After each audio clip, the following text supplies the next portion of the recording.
বন্ধুরা, এই মাছটাকে ভেজে রেখেছি, রুই মাছ।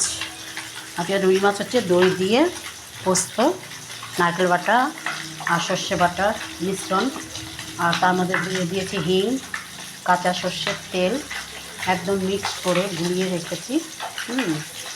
এবার হচ্ছে এই যে দেখো, ঠিক আছে, এটা গুলিয়ে রেখেছি। আর হচ্ছে তোমার এর মধ্যে টমেটো দেবো, একটু টমেটো কেটে কেটে রেখেছি। এখানে রেখেছি কেটে, যাই হোক। আর এই মাছটা ভাজা হলেই আমার মশলাটা এই ভাজা মাছের মধ্যেই ছেড়ে দেবো, ঠিক আছে। কোনো ফোড়ন ফোড়ন কিচ্ছু দেবো না।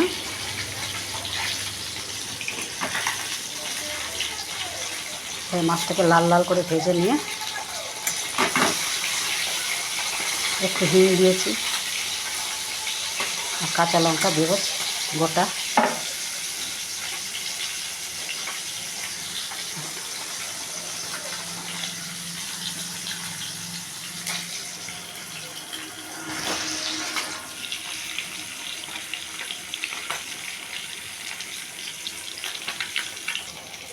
মাছটা ঝোল করবো না, ঠিক আছে, একদম গা মাখামাখাই।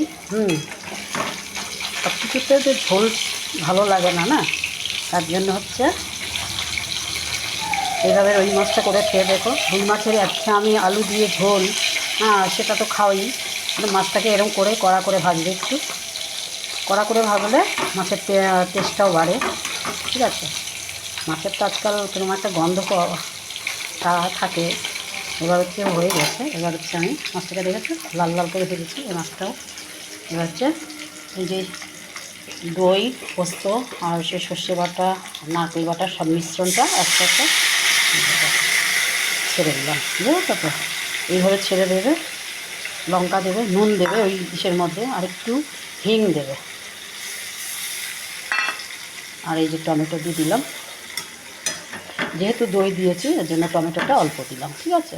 বেশি টক হলে তো ভালো লাগবে না খেতে, যার জন্য সব কিছু লিমিট মতন দিলে পরে সেটার টেস্টটা একটু আলাদাই হয়, তাই না।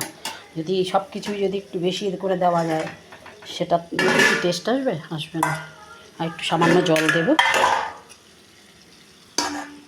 কারণ মাছটা তো ঝোলটা তো ফুটবে, একটু ফুটলে পরে ঢেকে দেবো এই কারণেই, যাতে কমিয়ে ঢেকে দেবো 5-7 মিনিটের জন্য। কেন ঢাকবো সেটা হচ্ছে তোমার মাছের মধ্যে মশলা তো কাঁচাই না, ওর জন্য ঢেকে দেবো, ঠিক আছে। একটু ফুটবে এই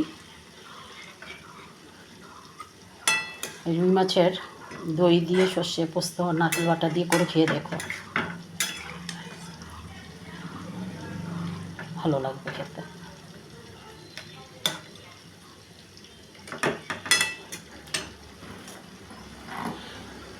আর আমার টিপসগুলো যেই দেই সেই টিপসগুলো ফলো করো, উপকার ছাড়া অপকার হবে না।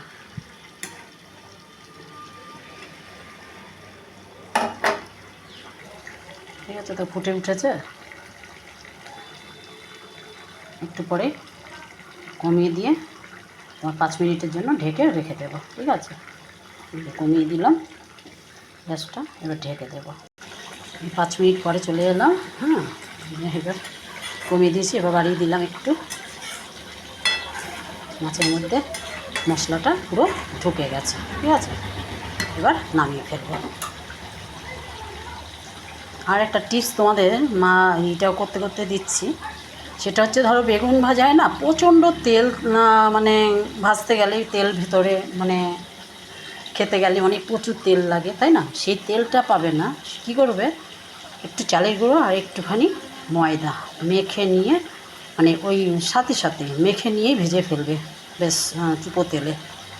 এবার হচ্ছে দেখবে তোমার বেগুনটার স্বাদটাও পাবে সুন্দর। আর নুন মিষ্টি আর লঙ্কার গুঁড়ো, একটু হলুদের গুঁড়ো দিয়ে আগে বেগুনটা মেখে রেখে দেবে, তারপরেই চালের গুঁড়ো আর হচ্ছে সামান্য, বেশি না, চালের গুঁড়ো আর ময়দাটা দিয়ে বেগুনটা ভাজবে। মচমচা হবে বেগুনটা একটু, আর হচ্ছে তোমার বেগুনটার তেলও লাগবে না, তুমি যখন খাবে না অত তেল লাগবে না, যে বেগুনের মধ্যে প্রচুর মানে খেতে গেলে যে তেলটা লাগে সেটা পাবে না, ঠিক আছে। ওকে, সবাই ভালো থাকো, সুস্থ থাকো। আর এই মাছটা কেমন হয়েছে তো খেয়ে তো বলতে পারবে না, কিন্তু দেখে বলবে কমেন্টে। আর তোমরা এইভাবে ট্রাই করো, ভালো লাগবে, আমি বলছি, ভালো লাগতে বাধ্য। ঠিক আছে, সবাই ভালো থাকো, সুস্থ থাকো।